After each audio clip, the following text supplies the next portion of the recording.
Evening, everyone, and welcome to the 2020 Stars of the Bar. My name is Sedina Montani, and I have the great honor of serving as WBA president for this bar year. I would like to start this evening by offering a few remarks about the devastating loss of Justice Ruth Bader Ginsburg. Justice Ginsburg was a trailblazing lawyer and jurist. She was a titan of the law, and she was an inspiration for generations of women and girls. She also was the WBA's Woman Lawyer of the Year in 1994, and she received our Janet Reno Torchbearer Award in 2008. She also spoke at our annual dinner in 1997, in which she awarded the Janet Reno Torchbearer Award to her friend and colleague, Justice Sandra Day O'Connor. Despite attending and thriving at two of the nation's most prestigious law schools, Harvard and Columbia, as many of us know, I think all of us know, Justice Ginsburg struggled early in her career for opportunities.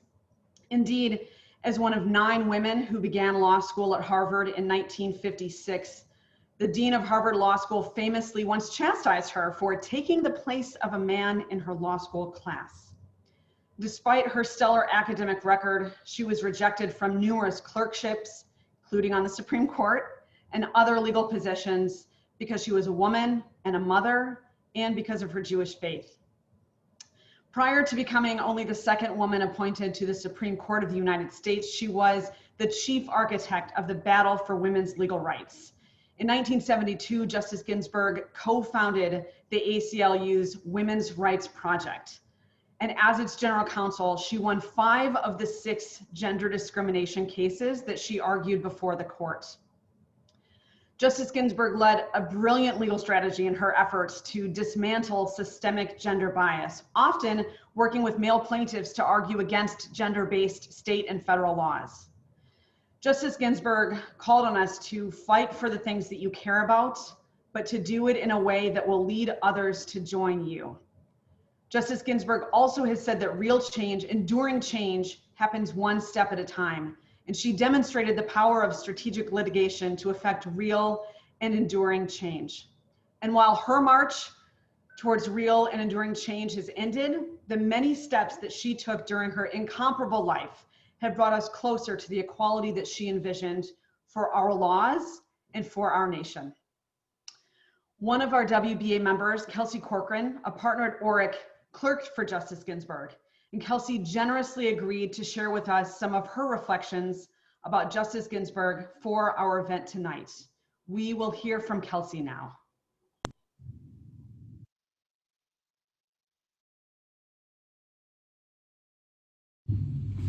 Thank you, Sedina and the Women's Bar Association, for including me tonight and giving me a little bit of time to share some reflections on Justice Ginsburg.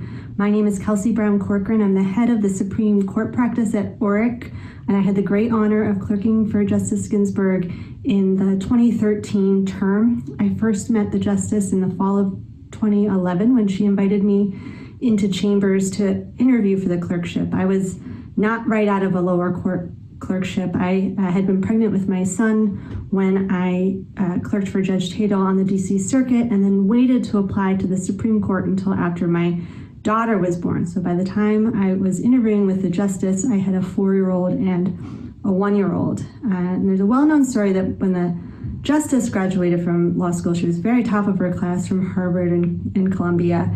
And the dean of Harvard Law School had recommended her for a clerkship to Justice Frankfurter, who had never hired a woman before, but was willing to consider it until he found out she was a mother. And that was just too much. She could not have a clerk who was a mother in chambers. And so the justice was denied the opportunity to clerk on the Supreme Court. When I went to interview with her, she smiled at me. She read to me from my letters of recommendation. She told me about the paintings in her chambers, which were just beautiful. They were on loan from the Smithsonian. And then I think I mentioned my kids at some point, and she smiled and asked their ages, and we talked a bit about them. And then she offered me the clerkship. And it's a very special moment to me, and I think it was a joy to her to be able to give that opportunity to women that she had been denied herself. I was just one of many, many clerks she had, both male and female, who came to chambers while parenting small children. My year with the Justice was extraordinary. She is even more of a superhero in person than she is from far away. Just her brilliance, her encyclopedic knowledge of the law, the intellectual rigor, every word and every opinion had to be exactly right. And she would always take the time to sit with us and go over her edits to make sure that we understood what she had changed and why, not for her own sake, but to help us become better writers. So she was a wonderful mentor and just an extraordinary person. I'll share my favorite meme of the Justice, you might remember, was from June of 2013. It was a few days after her dissent in the Shelby County case. We remember the Voting Rights Act case where the court struck down the VRA on the ground that racial discrimination was no longer a problem in voting and therefore the VRA was unconstitutional. And the Justice wrote in dissent that throwing away the VRA because it had worked too well was like throwing away your umbrella because you're not getting wet in a rainstorm. And it struck a chord with many people, particularly young people and some students at NYU Law School, who created a meme of the Justice wearing a chalk crown on her head, and it said, "You can't spell truth without Ruth." And I think that captures her legacy so well. Our legal system has always privileged the perspectives of the powerful, and the Justice, starting with her career as an advocate over half a century ago, when she was advocating for gender equality, what she did was to say those stories that the law tells about who is capable of what, who belongs where, they're not true. Men can be good caretakers, women can be primary income earners, and in telling those truths, she changed the law to reflect the lived experiences of the people it ignored. And she's been doing that, or did do that, for 40 years as a jurist. She again and again would write her dissents, telling the majority, telling all of us, that's not the whole story. Look over here at who has been left out, whether it was women subjected to discriminatory pay or Black Americans shut out of the polls, factory workers who were unable to effectively organize. What the Justice did was use her voice to bring marginalized people into the story of our legal system. Many of her dissents are still dissents. They have not yet been fulfilled. I think she has given us a roadmap, but that work she has left for us to do. It has been a great comfort this past week, knowing how many people are grieving and are willing to continue that work. Thank you.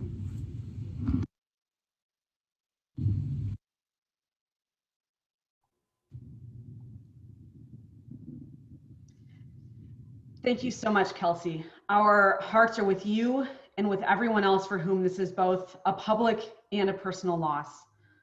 This morning, a group of WBA leaders met at the Supreme Court so we could fly the WBA's actual flag. Yes, we really do have a flag in tribute to Justice Ginsburg and to pay our respects together. It was a memorable morning for many reasons, but I have to share just one brief story about it. After we paid our respects to Justice Ginsburg, the group decided to take one more group photo together with our flag. I approached a woman who also had just paid her respects to ask if she would take our group photo. And she laughed a bit when she saw our flag and she said, "Of course I will. I was the WBA star of the bar, so I'm happy to help." What a moment to be there with my WBA sisters this morning before this most unusual stars of the bar, and for the complete stranger who we asked to take our photo to be a prior star of the bar. So thank you, June Jeffries, 2008 star of the bar, for being there this morning and for completely by chance taking a photo of us as we were departing the court. As I hope you all know, the WBA's mission is maintaining the honor and the integrity of the profession, promoting the administration of justice, advancing and protecting the interests of women lawyers, promoting their mutual improvement, and encouraging a spirit of friendship. And Justice Ginsburg was the embodiment of this mission. And the women of the WBA and the legal profession more broadly, we all stand on her shoulders as we continue our fight for real, enduring change and true equality and justice for all. And while we are still mourning the loss of this giant and this incomparable trailblazing woman lawyer, this gathering today of so many women lawyers, even in the midst of a global pandemic, is proof positive of her impact and of her influence. May her memory be a blessing. Stars of the Bar is typically the launch of our new bar year. It's the opportunity for us to come back together after usually fleeing DC during some part of this dreadfully humid summer and refocusing our efforts. It's a chance for existing and new WBA members to connect with our many communities, our committees and forums, to learn about our upcoming events. And of course, a chance for us to honor our Stars of the Bar for the year. On a personal note, it's actually a really special event for me because it was the first WBA event I ever attended while I was still a law student at GW. I don't come from a family of lawyers, and I actually don't recall ever meeting a single woman lawyer growing up in a relatively traditional part of Michigan. So seeing hundreds of women in one place at my first Stars and being greeted so warmly by them was truly impactful for me. So to those of you who are new to the WBA, maybe some of you are even law students like I was, welcome. We are so glad to have you here, even though it is not in person. This year, in honor of the centennial of the 19th Amendment, we are honoring champions of suffrage as our Stars of the Bar. Of course, the 19th Amendment was absolutely critical and groundbreaking in that it provided women the right to vote, but we have to acknowledge that the 19th Amendment is only part of the story. Many women, particularly Black women and Native women, still were precluded from voting, and we'll hear more tonight about the efforts that continued after the 19th Amendment to ensure access to the ballot box. After the presentation, there will be an opportunity to join various virtual rooms to connect with our co-chairs of our committees and forums to learn more about them. We have more than 20 committees and forums, and it will be a great opportunity for networking. Before I turn the Zoom microphone to Jennifer Mammon, one of the co-chairs responsible for planning this event, we'd like to know a little bit about who has joined us tonight. So we're going to do a quick set of 3 polling questions to get to know all of you.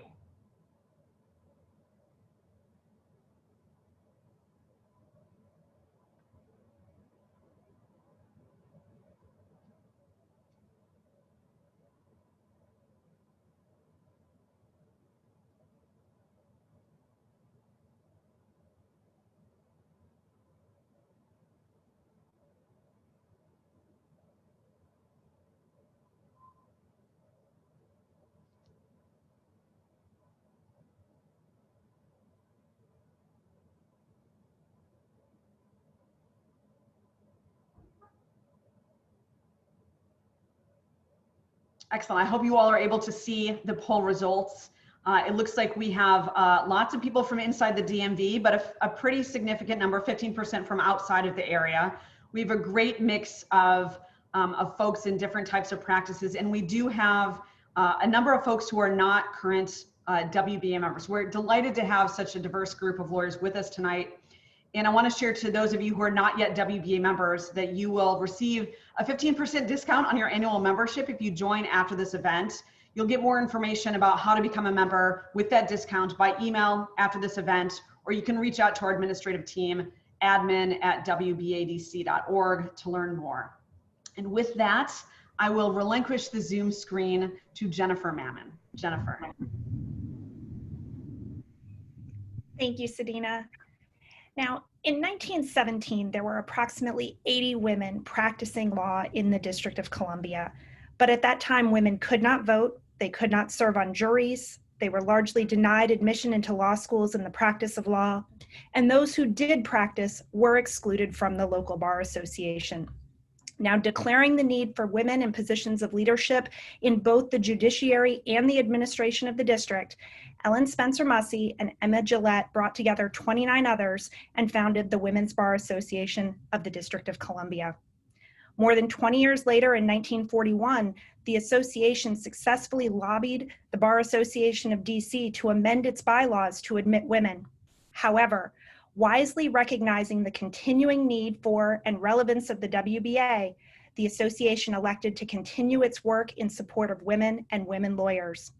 That work continues today, and the need for the WBA to lead these efforts is as real as ever. At its founding, the WBA's stated objective was to maintain the honor and dignity of the profession of the law, to increase its usefulness in promoting the administration of justice, to advance and protect the interests of women lawyers of the District of Columbia, and to encourage their mutual improvement and social intercourse. Almost immediately, the WBA sought to advance these ideals through the promotion of suffrage. Beyond its support of the 19th Amendment, only 1 month after its incorporation, in one of its very first public actions, the WBA publicly supported a joint resolution of the United States Senate and House of Representatives that would give DC residents the right to vote. The association has continued to champion DC suffrage through public support, drafting and endorsing legislation, and in collaboration with other professional organizations. In addition to its tireless efforts to promote women to positions of leadership, both locally and at the federal level, the WBA has continued to sponsor and participate programs and initiatives designed to increase the inclusion and advancement of women and women of color throughout the practice of law. Over the years, these efforts have included participation in President Kennedy's Commission on the Status of Women, the ABA's Commission on Women in the Profession, and the WBA's own Initiative on Advancement and Retention of Women, the recent Dare to Make an Impact conference, and many, many more.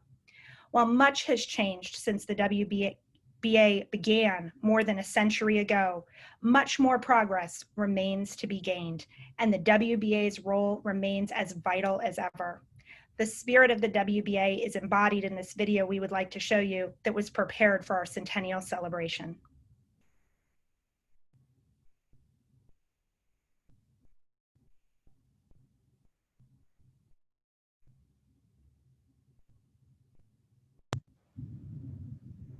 And liberty.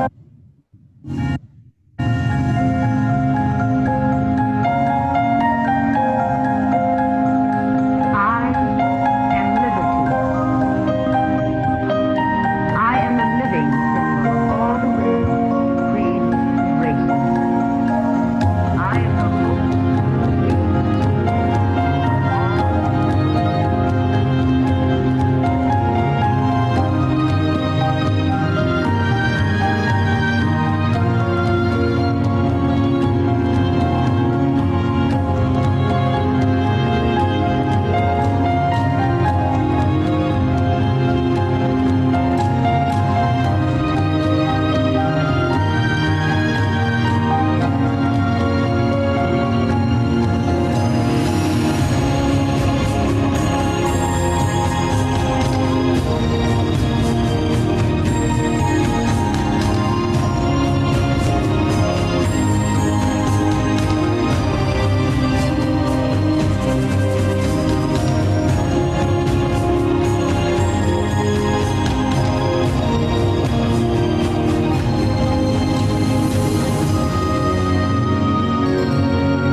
In her address at the WBA's first annual dinner in 1918, in the midst of World War I, WBA founder Eleanor Spencer Mussey called upon the membership saying, "As pioneers in your profession, you have special responsibilities And in this world crisis, you will have unusual opportunities for advancement and service.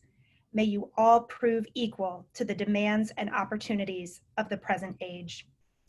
Tonight, we are honoring 3 champions of suffrage, each of whom has exemplified and exceeded Ellen Spencer Mutzie's call to action.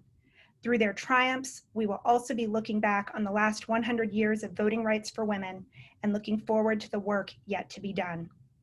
To introduce our first honoree, please let me turn over the program to my co-chair, Jennifer Micah.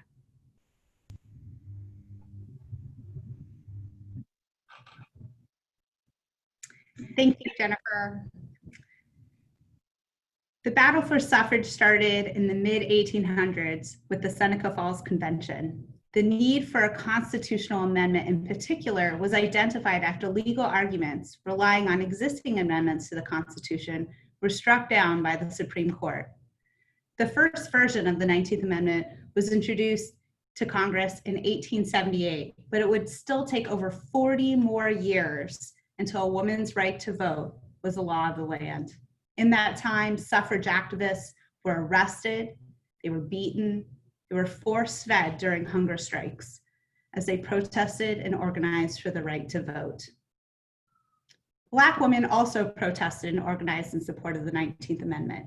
In fact, Black women were more likely to be in support of the 19th Amendment than white women. Sojourner Truth, Ida B. Wells, and Mary Church Terrell, the founding member of the NAACP and the first president of the National Association of Colored Women, recognized the importance of women's suffrage to full citizenship for Black women. Black women's organizations such as Alpha Kappa Alpha Sorority Inc. and Delta Sigma Theta Sorority Inc. marched with women's rights and suffragette parades. Even beyond the passage of the 19th Amendment, these women, as well as members of Zeta Phi Theta and Sigma Gamma Rho, continue to fight for voting rights for Black men and women who remain disenfranchised. Do we have any members of these organizations joining us today?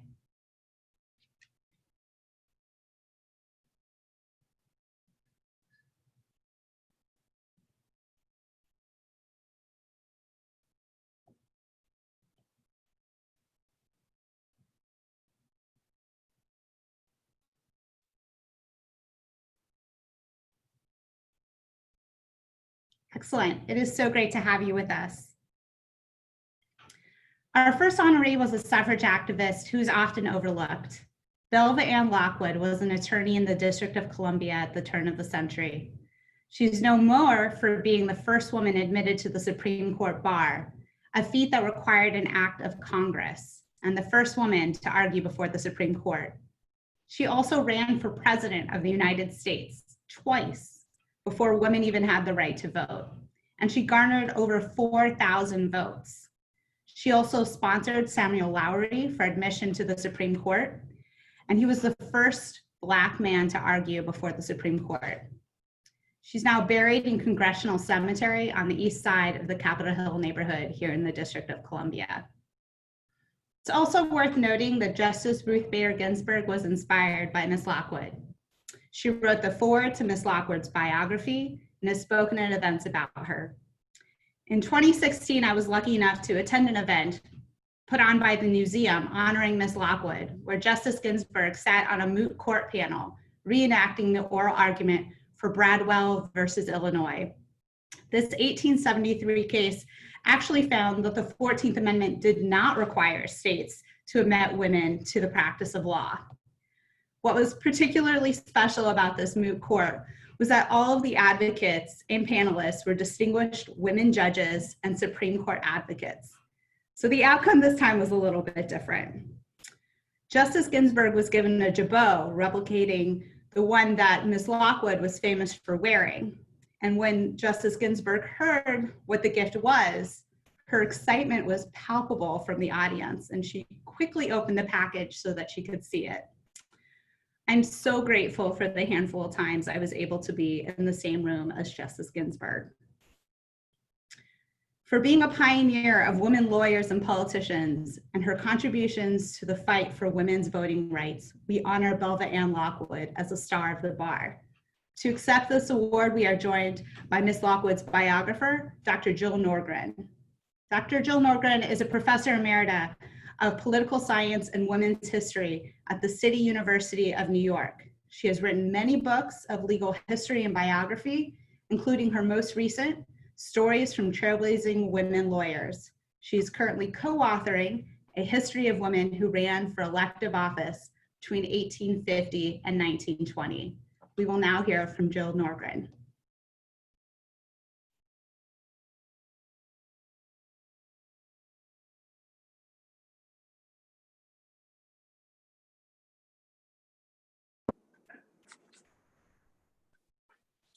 Okay, can you hear me? We can. Okay, terrific. It's a pleasure to be with you this evening from New York State, which is the state of Belva Lockwood's birth, and of course also the state of Ruth Bader Ginsburg's birth. We're thinking of not only Justice Ginsburg, a great giant, but I'm also thinking this evening of Congressman John Lewis, and thinking that if he were with us still, he would say of Belva Lockwood, she was a woman who spent her life making good trouble. Lockwood was born to a poor farm family in upstate New York. And we can talk about her first work on behalf of women's rights when she was 14. She became a rural school teacher at that young age, and she noticed through the various gossiping and exchange of information that she was paid half of what the young male teachers were paid. She went to her minister's wife and talked about what she considered this injustice, and the woman said back to her, "This is the way of the world." Well, we find that Lockwood never accepted that description of the world and took up a life of activism. 12 years after she had complained to the minister's wife, she was a young widow with a child. And she was again faced as a teacher with the question of unequal pay. And she teamed up this time with a young Susan B. Anthony to challenge this and to bring it onto the agenda of the State Teachers Association. In 1866, Lockwood moved to Washington, D.C. She had a cousin there, and she immediately joined up with local activists. In particular, she joined the local suffrage association and worked there to canvass the community and to talk up the issue of suffrage. Their meetings were often interrupted by people who would come with eggs, tomatoes, and noisemakers to break them up. She also in this period became involved with the temperance movement and very early on after the Civil War with the peace movement. But it was, I think, until later in her life, the suffrage and broader women's rights movement that really commanded her heart and her brain. By 1870, she was working with congressional staff to write an equal employment opportunity bill. This bill, which ultimately became known as the Arnell Bill, would have made women government workers subject to equal examinations for work and equal pay. A much watered down version ultimately passed, but it may well be that this was the first equal employment opportunity bill for women ever considered and passed by the US Congress. In the 1870s, Lockwood committed herself to building a solo law practice in Washington, D.C., ultimately buying a house on F Street, which she lived in, practiced in, and ran a boarding house in. She also in the 1870s committed herself to advancing the kind of policy positions within the National Woman Suffrage Association, which was the Stanton and Anthony wing, that she believed in. And these involved suffrage, equal education for women, and equal opportunities in employment for women. One of the most challenging and unpopular positions that she took with respect to suffrage was one in which she supported and lobbied on behalf of polygamous Mormon women from whom the US government was attempting to withdraw voting rights. The kind of practice she had in the 70s was perhaps typical of a solo practitioner in that period. She took probate cases, pension claims cases, minor police cases, and in the period of the 70s and early 80s, 3 or 4 rather news-making cases. Several involved breach of marriage promise, a big item in those days, and one a question of infanticide. As she was building her reputation as an activist and as a lawyer, she confronted the question of whether she was in fact going to be admitted to the federal bar. And so in 1874, when a client came with a claim against the US Navy, Lockwood sought admission to the US Court of Claims. It was denied, and this began a 5-year struggle on her part to win the privilege of federal bar membership. She succeeded in this long and often lonely battle, and on March 3rd, 1879, was admitted to the Supreme Court bar and argued there her first case 18 months later. The 1880s saw her continuing with her legal practice, but also acting on the belief that women's rights demanded action. She ran a full campaign for the US presidency. She financed this campaign, interestingly, by lecturing. And so she went back and forth across the country, this woman of modest means, using the money from the lecturing to meet people, to present her 12-point platform, and in general to advocate on behalf of women's rights. She said, "I cannot vote, but I can be voted for." She took out of this experience a professional opportunity. She began a lecturing career and ran again for the presidency in 1888. I think it's interesting to note what the press made of her campaigning. First of all, they noticed her. They didn't ignore her. Second of all, they treated her like the other boys in the campaign. They included her in lampooning cartoons. They wrote articles about where she appeared. And in general, I think, took notice, in part because she had always been very good in public relations and she had a good relationship with the press.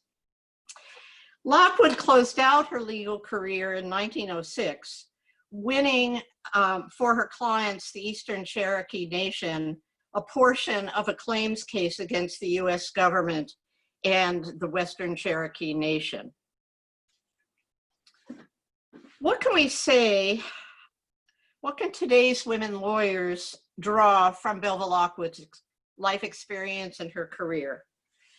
I think, first of all, we have to say, be fearless. Second of all, be ambitious, but be savvy in that ambition.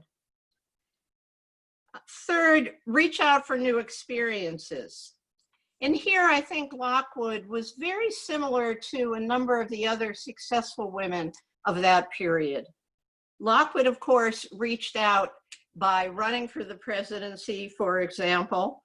But if we look at the other women who were her colleagues, we find Myra Bradwell, who was mentioned earlier for her Supreme Court case, built a legal publishing empire of considerable note and success. We find a number of women lawyers who lobbied on behalf of the increasingly powerful temperance movement. We find Lavinia Goodell up in Wisconsin beginning a significant criminal justice reform program. And also in California, we find Clara Fultz doing the same thing. We find Layla Robinson in Massachusetts writing several volumes on the law, including a book, an important book for the lay public. And as mentioned earlier, in DC, we find Emma Gillette and Ellen Spencer Musey starting a women's law school. In short, Belva Lockwood's life and the life of these colleagues suggests that we create opportunities for ourselves, particularly ones that better our communities by making them more just.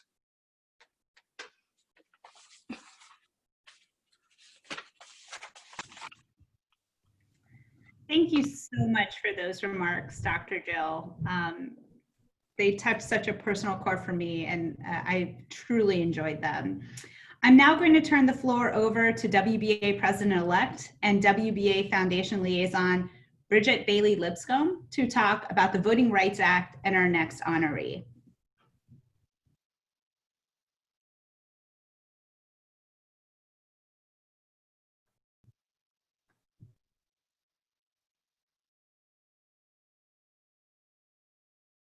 Thank you, Jen. We know the right to vote, while enshrined in the 15th and 19th Amendments, did not guarantee access to the ballot. Poll taxes, literacy tests, intimidation, and violence stood in the way of Black men and women from exercising their constitutionally protected rights. The Civil Rights Act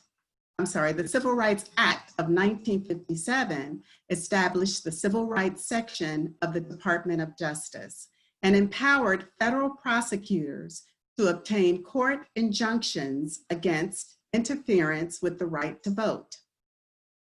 In March 1965, 600 people, led by John Lewis, then chairman of the Student Nonviolent Coordinating Committee, and Hosea Williams, a leader of the Southern Christian Leadership Conference, set out on a march for voting rights from Selma to Montgomery that will forever be remembered as Bloody Sunday. Alabama state troopers beat and tear gassed the marchers and fractured the skull of John Lewis. The nation saw with their very eyes on their televisions the brutality inflicted on peaceful activists. This moment led to the passage of the Voting Rights Act of 1965, which was signed into law by President Lyndon B. Johnson and aimed to overcome legal barriers at the state and local levels that prevented African Americans from exercising their right to vote.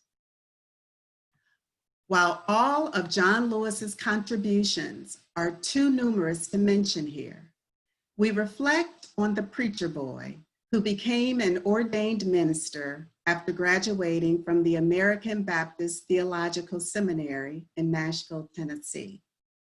We reflect on the sit-ins he organized at segregated lunch counters in Nashville and the bus boycotts and other protests that he organized in support of voting rights and racial equality.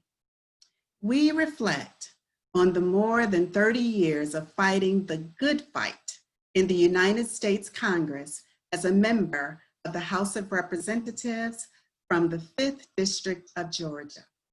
We reflect on the 2011 Presidential Medal of Freedom bestowed upon him by President Barack Obama. We reflect on him masked and frail, but standing tall at the Black Lives Matter Plaza shortly before his death. And we reflect and must never forget the instructions he left for us in his final essay. And I quote, "The vote is the most powerful, nonviolent change agent you have in a democratic society. You must use it because it is not guaranteed. You can lose it," end quote. John Lewis was a humble, approachable, and honorable American hero who worked every day to make this country a more perfect union. We recognize John Lewis's unwavering commitment to securing voting rights for all Americans, for leaving us a legacy of strength endurance, and faith in our democracy, and for his willingness to sacrifice his life, safety, and liberty for good trouble to secure and protect voting rights. We are extremely grateful to Mr. Grant Lewis for his willingness to accept this award on behalf of his brother, the Honorable John Lewis. Due to all of the current events going on now, he had an unexpected scheduling conflict and could not join us tonight, but he sends his regards. And with that, I'll turn the floor over to Stars of the Bar co-chair, Daria Neal.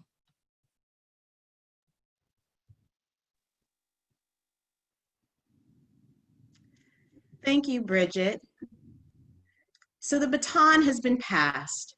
We all carry it because the denial of voting rights, whether it's to the formerly incarcerated or through restrictions preventing access to polling places or our ballots from being counted, we must continue to fight like the suffrage activists 100 years ago, like John Lewis, and like other civil rights activists. Today, there are 131 women serving in the US Congress, reflecting the racial and ethnic diversity of America.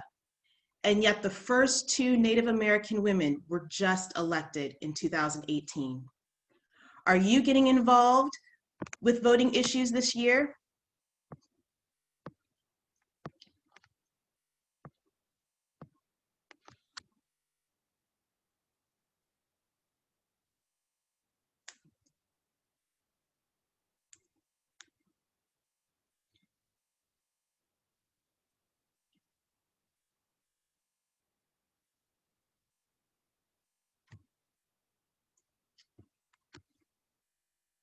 It's excellent to see so many active this year in voting rights.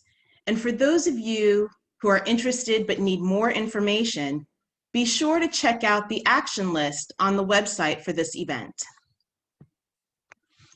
Our next honoree is Kristen Clark. She has been at the forefront and has continued the fight to protect voting rights. Kristen Clark is the President and Executive Director of the National Lawyers Committee for Civil Rights Under Law, one of the country's most important national civil rights organizations in the pursuit of equal justice for all. The Lawyers Committee seeks to promote fair housing and community development, economic justice, voting rights, equal educational opportunity, criminal justice, judicial diversity, and more. Under her leadership, the Lawyers Committee has aggressively worked to protect voting rights of all citizens.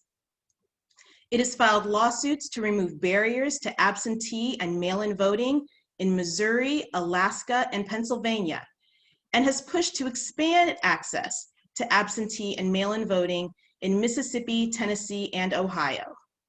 They also lead the nonpartisan Election Protection Coalition, which works year-round to ensure that all voters have an equal opportunity to vote and that the vote is counted. Election Protection also provides Americans from coast to coast with comprehensive information and assistance at all stages of voting. Throughout her career, Ms. Clark has focused on work that seeks to strengthen our democracy by combating discrimination faced by African Americans and other marginalized communities. Ms. Clark formerly served as the head of the Civil Rights Bureau for the New York State Attorney General's Office, where she led broad civil rights enforcement on matters including criminal justice, education and housing discrimination, fair lending, barriers to reentry, voting rights, immigrant rights, gender equality, disability rights, reproductive access, and LGBTQ issues. Under her leadership, the Bureau secured several landmark agreements, including those with banks to address unlawful redlining, with employers to address barriers to reentry for people with criminal backgrounds, with police departments on reforms to policies and practices, major retailers on racial profiling of consumers, and with one of the country's largest school districts concerning issues related to the school-to-prison pipeline. Ms. Clark spent several years at the NAACP Legal Defense and Educational Fund, where she helped lead the organization's work in areas of voting rights and election law across the country. Ms. Clark worked on cases defending the constitutionality of the Voting Rights Act and also testified before Congress and state legislatures. Prior to joining LDF, she worked at the U.S. Department of Justice in the Civil Rights Division. While at the Justice Department, she served as a federal prosecutor in the criminal section of the division, handling police misconduct, police brutality, hate crimes, and human trafficking cases. She also worked on voting rights and redistricting cases through the division's voting section. Ms. Clark speaks and writes regularly on issues concerning race, law, and justice. She has written numerous articles and books, including Barack Obama and African American Empowerment, The Rise of Black America's New Leadership, which was co-edited with Dr. Manning Marable. Ms. Clark has provided pre-recorded remarks for us this evening.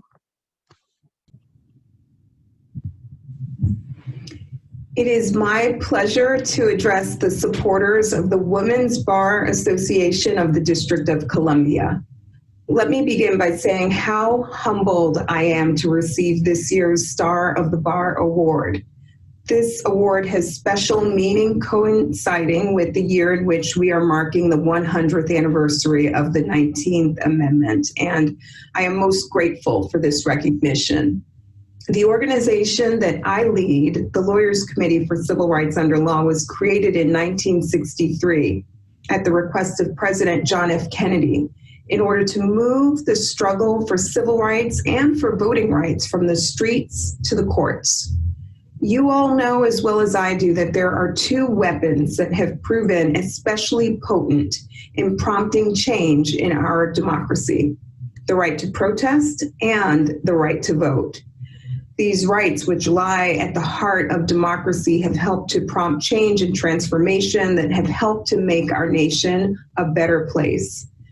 This year is most appropriate to lift up and acknowledge how protests in America are once again changing the arc of history.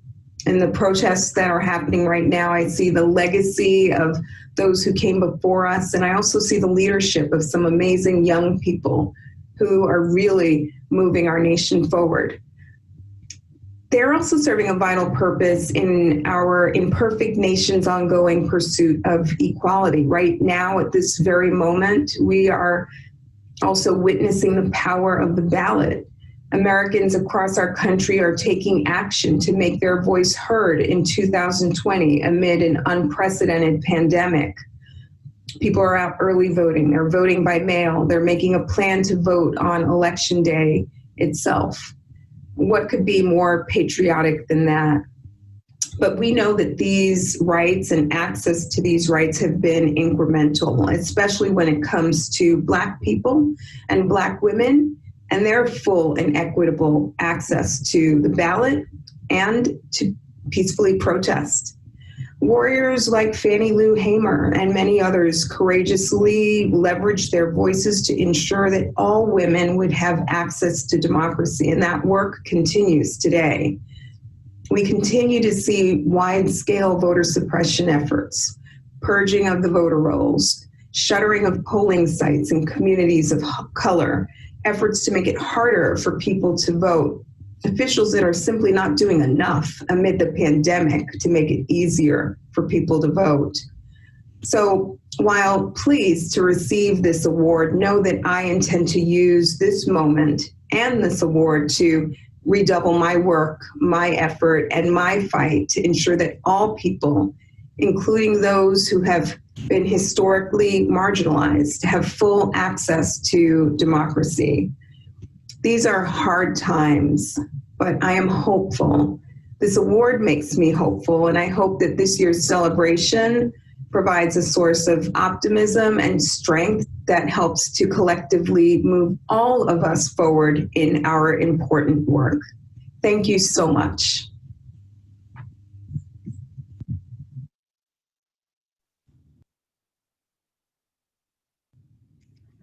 I will now turn the program over to WBA Immediate Past President Jill Dash to announce the Mussy Gillette Shining Star Award.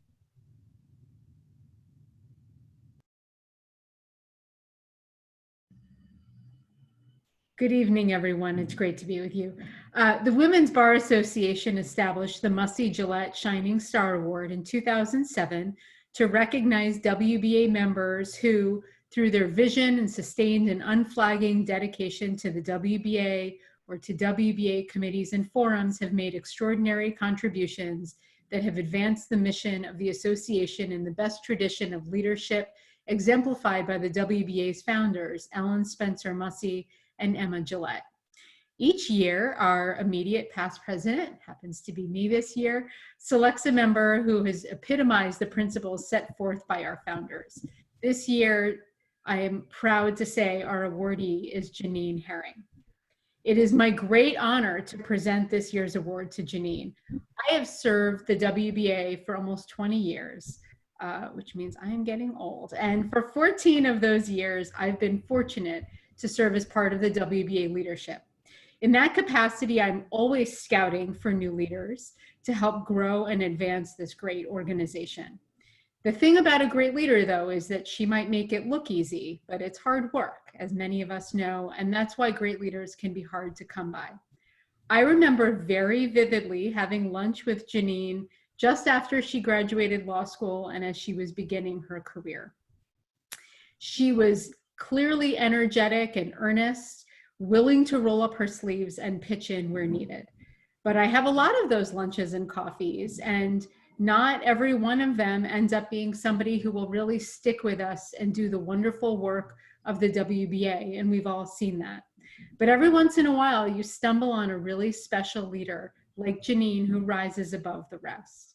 She has served the WBA in numerous capacities, leading excellent programs like next week's Presidential Appointments Panel on September 30th, and our companion preview program that happened back in February, Demystifying Political Appointments.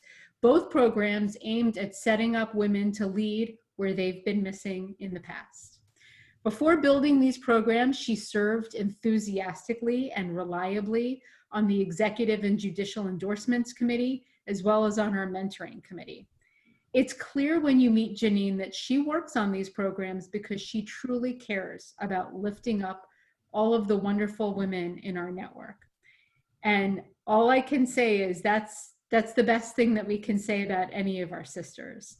In the spirit of the wonderful women who helped build this organization, certainly women who rolled up their sleeves to lift up other women, I am thrilled to present to Janine Herring the Mussy Gillette Shining Star Award. May your star, Janine, keep shining brightly to lead the way for others. And now let me hand it back to my sister, our president, Sedina Montani.